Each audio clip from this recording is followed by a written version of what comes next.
Esports is one of the largest and fastest growing sports divisions in the world. Globally, it is rated to be a $2 billion industry.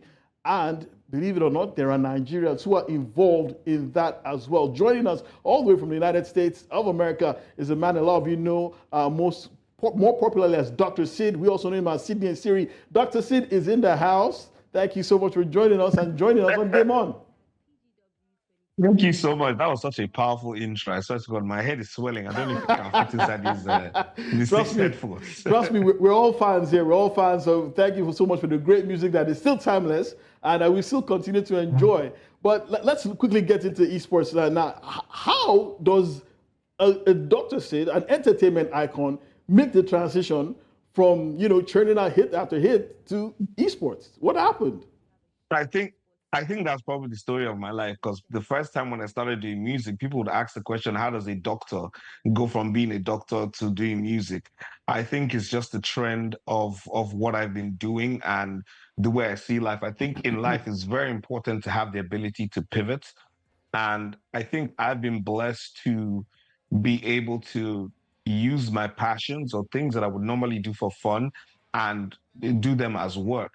So music is something that I was passionate about. I did that. I had a very successful career in music. I'm a passionate, avid gamer. I play video games. I stream live on Twitch and YouTube, constantly playing video games. But I've also realized that gaming is actually a very viable industry, and Nigeria and Africa as a whole are lagging behind when it comes to the infrastructure and the ecosystem. So as far back as about 6 years ago, I decided to make it, a passion and turn it into a reality by helping to build the Nigerian ecosystem alongside a lot of other stakeholders who see esports as a viable career path for Nigerian youth. Well, you're also the founder of one of the biggest esports teams in Nigeria, Contender. And we heard Yeah. that, and you're also the technical director of the Nigerian ESports Federation as well. So that's Yes. two major posts for you alone. So tell us, what is the outlook like for Nigeria's participation in the esports industry? Can we claim a significant share, or like you mentioned, those problems regarding infrastructure? Are those the things mitigating Nigeria really getting into esports? Because you're looking at a country of 200 million people. Definitely, we have to have a lot of interest in esports. I think right now the biggest problem I would say is more of adoption and the cultural nuance of acceptance. When I started out music, everybody thought being a musician was a crazy idea. And it's the same thing happening with esports, even athletics and regular sports like football. As kids, if you went out to play football in the streets, your parents would probably think you were mad or unserious. But now, as they've seen the viability of being a professional athlete and playing for Manchester United, at Atlanta and Napoli, they've come to accept the fact that kids can actually have viable careers playing sports.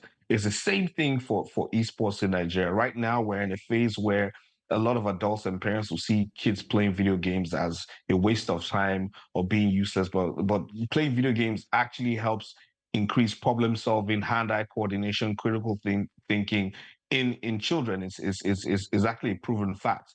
And now that we're having successful ecosystems globally when it comes to esports, I think this is now the time for Nigeria to understand that this is a field that is not going away, and we need to start accepting and giving people more opportunities to compete and participate. There are a lot of players in the Nigerian industry right now, from the likes of 1080, Zanoza, Gamer, Contender, who are trying to build this ecosystem to make it viable for the Nigerian youth.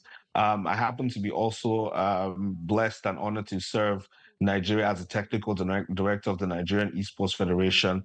And the idea, obviously, is to make sure, because a lot of people have, when you hear government situations, there's a lot of distrust. So it's nice to know that somebody who's part of the industry and passionate about it is in that space and making sure that we build the Nigerian Esports Federation and move forward to give Nigerian youth and Nigerian organizers an opportunity. And there's nothing more exciting than the World ESports Championships that's taking place in Saudi Arabia and Riyadh in November. We're currently organizing qualifiers to pick the teams and players that will represent Nigeria on the global stage.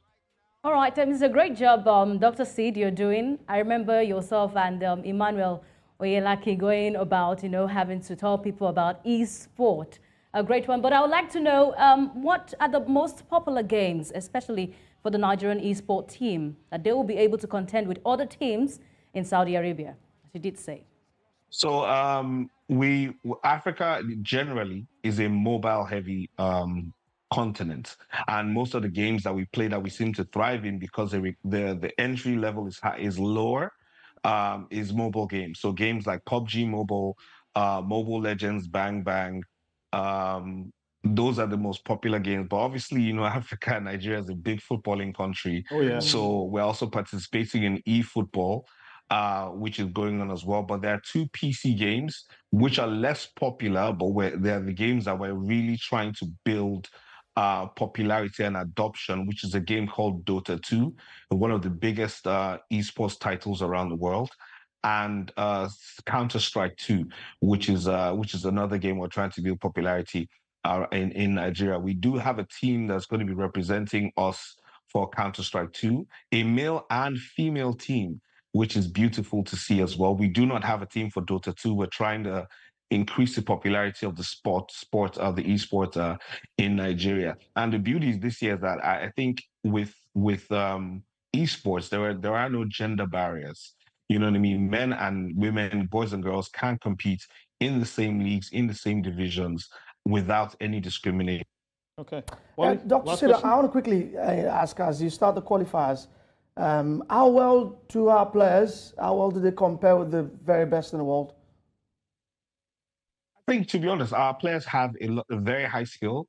They're very, very talented, and given the opportunity, they can compete with the best in the world. The infrastructure issues, such as internet and lack of servers in Africa, limits us to competing on an equal footing with a lot of the guys globally. But on the African continent, Nigeria stands head and shoulders above most of all the other nations on the continent when it comes to esports. Really? Ahead of the likes of South Africa Yes. and North Africa as well?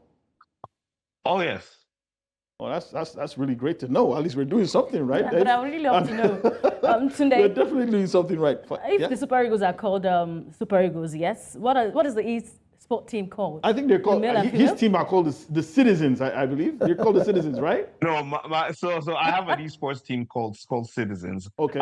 Maybe we'll throw it out to the general public to pick the official title or slogan for the Nigerian esports team. We haven't quite picked that yet. It might be a version of the Eagles or maybe another bird that flies high. Okay, but well, Dr. Sid, hitmaker extraordinaire, and now esports evangelist. Thank you so much for your time, for joining us. We'll definitely be getting in touch with you as you continue your gospel, preach the gospel of esports across Nigeria and across Africa. Thank you so much for your time. I want to thank you guys as well, because obviously awareness and getting the message out there is extremely important, and not a lot of people give an opportunity to something that they're not very familiar about. And you guys are very interested in understanding what it is about esports and spreading the gospel and letting people see that there's a different world out there and they can be part of it as well. So thank you. Thank you. Thank you very much. Well, guys, in case you didn't know, some of the biggest football clubs in the world, like some Barcelona and some EPL teams, actually have esports divisions. Yeah, yep. So it's a completely growing. They buy players. Yeah, they buy players. And all these players earn as much as millions, six figures. I also forgot to mention something. Oh, yeah? We actually have the first ever endorsed league. We have the ENPFL, which is the first EA Sports official league in Nigeria, and it is the electronic arts combining with the local Nigerian league to create a league for players. The qualifiers are going on right now, and a player who wins that tournament gets to represent Nigeria at the World ESports Championships. Fantastic. Wow. We'll definitely be looking forward to that. Thank you so much. The website is an absolute beauty, man. Thank you so much, Dr. Sid. It's an absolute pleasure having you on the show. We'll definitely be keeping tabs with you again.